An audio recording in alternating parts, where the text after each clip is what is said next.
Woo! Yeah, yeah, yeah. Come on, Davo, bust it. Give me a beat. Give me a beat. He's not giving me a beat. So I'm gonna be Davo today, and I'm gonna let him do the intro. Here we go. Oh, like I'm you? Yeah, no, yes. Welcome back to Yes, We're Adopted. Don't make it weird. I'm Davo, he's Brett, and we're still going. That's what you're like. That's what it's like to watch you do this. You do this. It's a lot of this motion, and it's... What's up, y'all? Yeah. And that's your cadence. Blah blah blah blah blah blah blah blah blah. Is that how I sound blah too, blah to you? blah. Is that the Like is every that day? what I'm saying? That's It's your just whole blah day. blah blah. It's like it's the trombone sound from Charlie Brown. So real quick before we get started, make sure you guys hit that subscribe button down below and that little bell notification next to it so you guys get notifications whenever we come up with new adoption content because we're constantly making things just for you.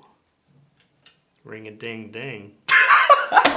We've been talking a lot with some parents of adopted children in the 6th to 7th to 8th grade sort of middle school range about some of the stuff that they've noticed their kids are going through and kind of finding some concerns. And I think we want to address those concerns just in the fact of, yes, I remember that. We're going to share a little bit of our history and what we dealt with whenever we were junior hires and kind of how it translated into our schoolwork, our personal relationships, and how we kind of deal with things now. So, Davo, Don't do that. Davo, tell us a little bit about yourself. It's weird that I'm looking this way and you're looking at me this way. You're not gonna I'm stop. not gonna stop. Tell us about your 6th grade self. Paint us a word picture. It would be a horrifying picture.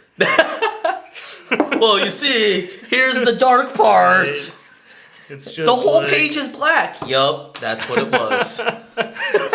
We've said this before, right? But middle school is terrible for everybody. Everybody. Like that's when all of the awkward time of your life just piles on Right. all at once. And for me, it was 6th grade. Literally everything happened at the same time, right? So like I hadn't hit a growth spurt in like 3 years, and maybe I'm still under like 4 feet tall. Acne came on strong, right? So like that was my whole face. Glasses. I got glasses in 6th Oh my grade. gosh. I got braces in 6th grade. Yup. I went through a weird phase where I wouldn't wear jeans, so I only wore khakis for like a year in 6th grade. I don't really remember what that was That's about. And then I had like the pre-comb over haircut, right? So like I wasn't bald, but it definitely parted on this side and came across. And if you can imagine what your stereotypical nerd looks like in middle school, like stereotypical Asian nerd. Just imagine that, 6th grader, and that was me, but worse. And then on top of all of that, I also had these subconscious issues with belonging. I had these subconscious issues with fear of rejection, which are pretty universal with adoptees, or so we've come to find out as adults. What was your middle school persona? My persona? Yeah. You were punk rock. Yeah. I was, so this is when I first started in my punk phase. I was also awkward, but in a different way. I had the stereotypical Asian bowl cut, like all the way around. And in 6th grade, I remember I was like, I hate everything about this. And so I went the opposite direction of a bowl cut. I got it cut so I could spike it up, and I had like 3 pounds of hair gel in my hair. And at one point, I had to tip it red tips in order to go punk rock. Because that's what you did in the 90s. You got red tips in your hair to be all punk. I looked awful. I still had the really big glasses too. I have the worst prescription ever. And so I don't know if you can see on here or not. My glasses, my lenses are super thick. Like real thick lenses. Mine are pretty bad. I wear contacts. So. Yeah, I can't right now. They just hurt.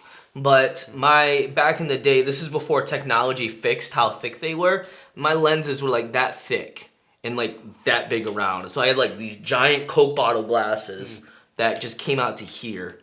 It was awful. Awesome. But punk. I loved punk. Sure. So, Davo. Yeah. Don't do that. Davo, tell us what it was like in school for 6th grade you, and what kind of advice would you give yourself now?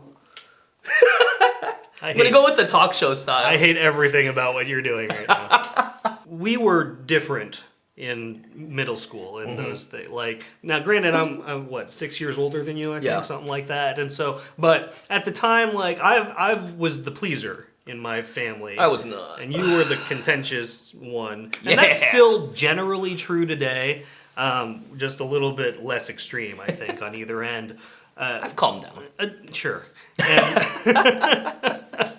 But I think it's still pretty safe to say that we both had those issues that are pretty prevalent with adoptees, which are based around abandonment issues and needing to belong. And for me, a lot of that presented itself or manifested itself by my grades. And I would subconsciously, I think, internalize a bad grade as a rejection of myself, right? So like I was actually pretty smart. Like my parents had me tested and we we went and because I had bad grades, they're like, does he have a learning disability? Is there something wrong? And they took me to like the places that you go to assess those things, and like I had just an enormous vocabulary, and I was pretty good at math, and I had all of the abilities and the proficiencies, but I just never turned anything in. Like I'd finish early and then just never turn it in, and so it wasn't laziness or anything. It wasn't laziness. You actually did the work. I did it all. I did all of the work, but because I was perceiving so much of the stuff as like, if I get a bad, less than perfect grade on this, it's because I'm not worthy to get a good grade, and that's a rejection of myself. My response was to say, well, if I intentionally do something to give myself that bad grade or that poor report or whatever, then it's something I can control, and not a power that teacher or that person or whoever has over me. And so like I would write papers, pretty good papers for my whole middle school career, and just turned them in late on purpose or not at all, or like would find some way to like sneak it into the bottom of the pile or whatever, and they'd be like, where's your paper? I'm like, it's in there. It's probably in there. I did that multiple times. So many times. And I don't think I got a good grade on anything for like years. And it wasn't because the work was bad. I just never turned it in. It might have been nice to know that there was a root cause for those things that I could at least look at and say, oh, other people had this same issue and they turned out okay. Right. And we've talked about that a few times, and that's really the reason that we're doing this now. For sure. But you went the other way with it. I was the opposite. Like, I was lazy in school, first of all. I was not a good student at all. I knew everything, which was the problem. And it's still a problem today. I know everything. I'm right about everything. My wife will tell you all the time, I am right about everything. It actually annoys me that she says that. I asked her one time. I was because I was hoping she would say no. I think I had a bet on it. Is Brett right about everything? And she's like, well, I hate to say it, but she is. And I was really mad. I was upset. Whenever I was, in those middle school years, I knew most of the stuff that was already going on. I was very intelligent, but I didn't like showing it off because everybody else in my school was also intelligent. The way that my insecurities manifested was not in my schoolwork for me, but it was in my personal relationships. It was with all the people that were surrounding me, and I had such a hard time making really close friends because I would feel like I needed to push them away before they pushed me away. And so it felt really weird to try to get really close to somebody. I think I had like one or two really close friends back in the day. And they were my neighbors. And I see them all the time. We'd hang out after school and stuff. And if they wanted to go away, I knew exactly where they lived and what window was theirs and what one to knock on over and over and over again. And so I would push, I felt like I needed to push people away. And so 6th grade is when I really started getting angry at everything. Everything. There's a tree in my way that I'm walking, and I just felt like that tree needed to be gone. It was a personal affront to Yes, you. exactly. That the tree would manifest itself years before I walked here, Uh-huh. because it knew that I was gonna walk there. You specifically. Yeah. Have you ever seen New Girl? Nick from New Girl? Mm-hmm. That was my teenage self. Nick from New Girl is based off of me when I was in 6th grade. And so I would push people away constantly to the point where I still have a hard time letting people into who I am.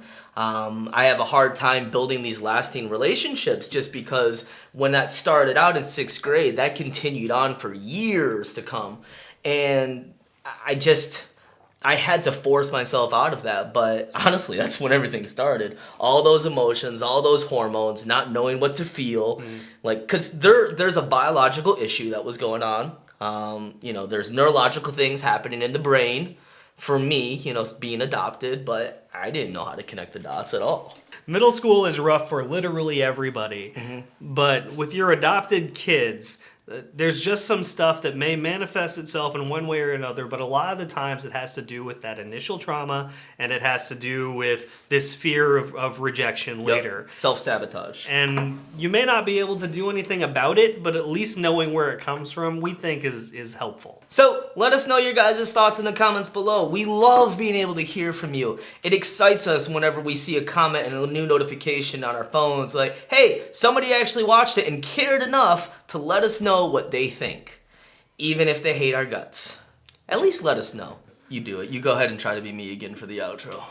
So thanks again for watching us with Yes, We're Adopted. Don't make it weird. Stay tuned because we have more adoption content. We love to answer your questions and talk with you guys about any of the things that you want to talk about. And I'm Brett still. I'm Dave-O. I'm not that mopey. You're Eeyore. Thanks for joining us. We'll see you next week.